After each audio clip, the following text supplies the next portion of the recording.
Boundary ভেঙে ঢুকে পড়ছে।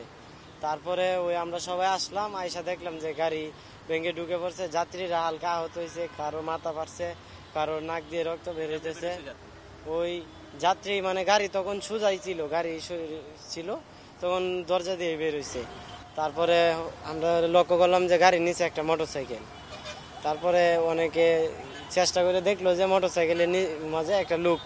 তারপরে গাড়ি সবাই 50-60 জন মিলে ধাক্কা দিয়ে সাইড করে। তারপরে দেখে যে ওই একজন লোক, সে বেঁচে ছিল তখন। তারপরে কিছুক্ষণ পরে সে মারা গেছে নেওয়ার পথে, এখানে মারা যায়নি, আমাদের ওই জায়গায় জীবিত ছিল।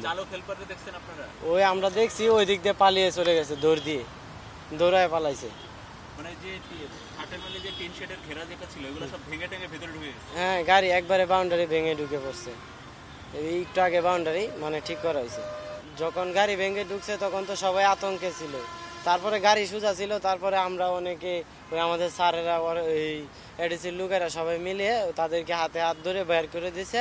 তারপরে ওই দেখছে যে নিচে আরেকজন লোক গাড়ি ইয়ার করছে, আর অন্য কেউ বিশেষভাবে আহত হয় না।